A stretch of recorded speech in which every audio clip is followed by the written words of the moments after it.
Welcome back to Signature Evening. Of course, we go straight to what we shall be discussing right now with our guest that's on standby to join us right now. We are looking at the Anambra election. Yes, of course, the result has been out and people are still basking in the aftermath of the election. And we have with us Professor Emmanuel Ezenwaji that shall be helping us to understand his observation during the period. He is the ambassador for Society for Equity, Justice and Peace, SEJEP. Hello, Professor. Good evening and welcome to the program. Good evening. How are you? Very fine, thank you. It's great to have you with us. Thank you for joining us. Thank you. Okay, so you were on ground at the election, observed everything that happened. The result has come out. The question that's on the lips of many Nigerians is what is the key factor, that led to the victory of Charles Soludo as the governor of the state, his re-election? Well, I wouldn't know because I'm not a member of APGA. But what I can say is that the election was properly planned by INEC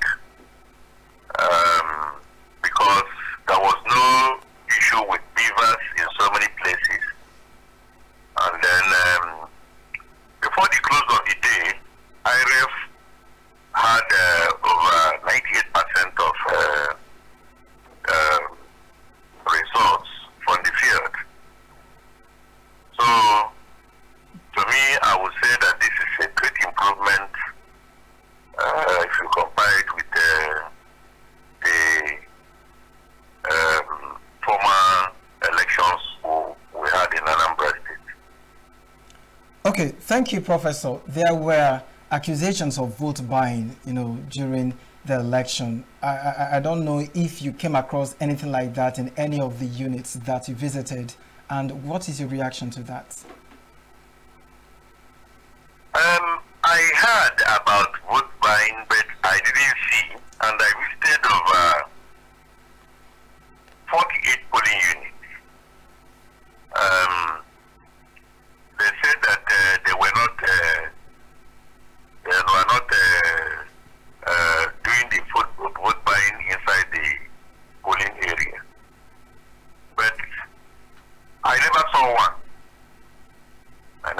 one. Okay, but you came across some videos flying online about vote buying, where you see some people offering money and others collecting gift items, more like an inducement for votes. Yes, but because I observed in Oka area, in Oka South, Oka North, and parts of Njikoka. So maybe that may be in other parts of the state. All right, Professor Ezenwaji, thank you for that response. Now, if you would assess the current, the recent election that was held on Saturday and the previous election over the years, how would your assessment be? I will assess this one as a very good performance of INEC because, as I said,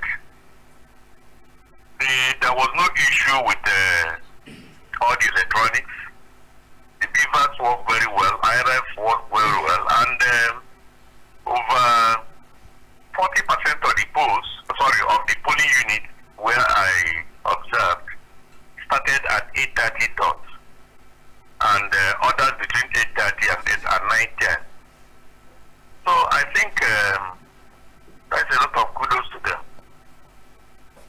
All right. How about the voter turnout? How would you describe it? Would you say that the previous elections and this particular election, that there've been some sort of progression or some sort of regression? It's a slight improvement over the previous election. There continues to be voter apathy, and in a report we'll urge INEC to do something about it. I know this is not the only, it's not the responsibility only to INEC, but also to the political parties. Voters need to have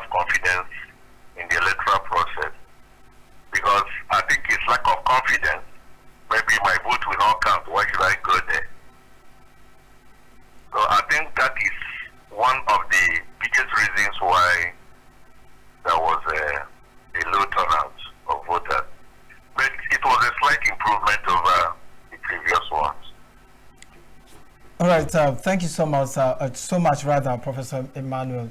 I'm curious, to know what would you assess the performance of the security personnel that were mounted at each of the polling units?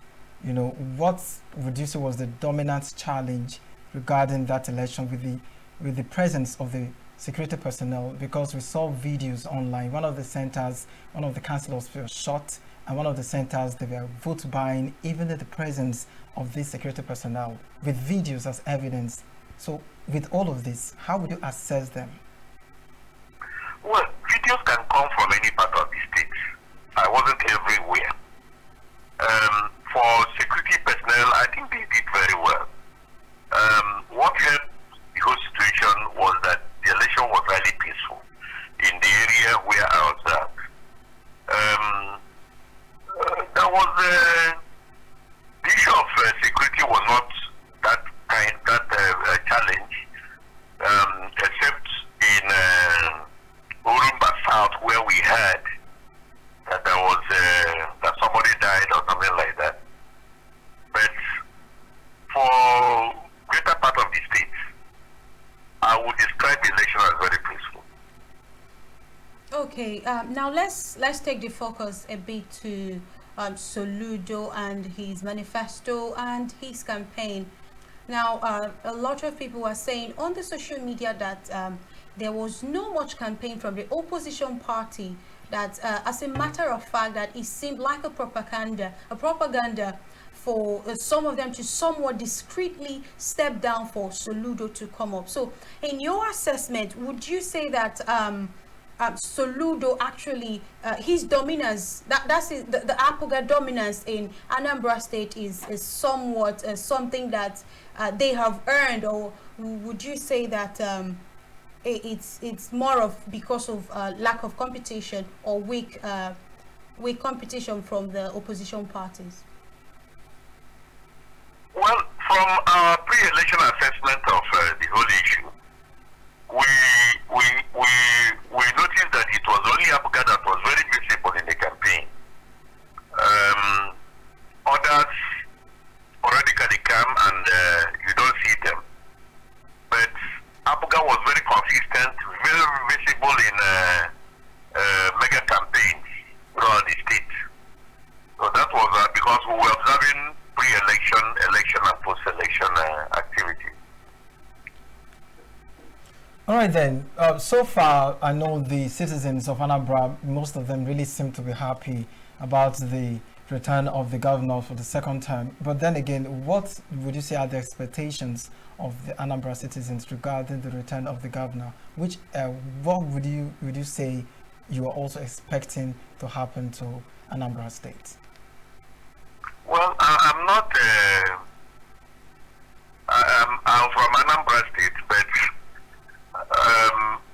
my job during the election was restricted to observing the election. But if I can talk a little about this, I would say that from my own personal assessment, the man has performed. And there is a great transformation of physical infrastructure around Oka and some parts of the state. Go to Ekulobia, and then the major routes from Oka to Ekulobia, from Agulu to Newi and the rest of them. I think he tried in the first tenure, and we hope that he's going to redouble his effort in the second tenure for the people to enjoy his administration. Okay, but what lesson do you think politicians, or INEC as well, politicians, INEC, and of course the security personnel should learn from this election? Well, the primary lesson is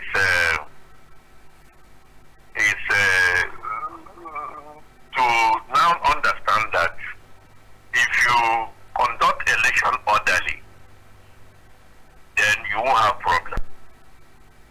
But if you want to do something that may not appeal to the electorate or the voters,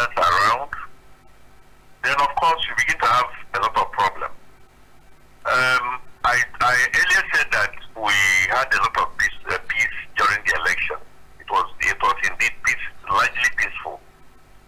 So I think both the security agencies, INEC officials, and even the entire populace should understand that when things are done orderly, then nobody has any reason to bother about these security challenges we are talking about. So that is one of the biggest lessons I appeal to them to learn from, because the previous elections in Anambra State were not as peaceful as we had on Saturday, because I observed more than 5 elections in Anambra State. Well, okay, Professor Emmanuel Ezenwaji, we want to thank you very much for joining us in the studio this evening. Thank you for joining us. Thank you so much. Thank you. And that was the update on Anambra elections matters arising. Now we'll take a quick break. When we return, Signature Evening continues.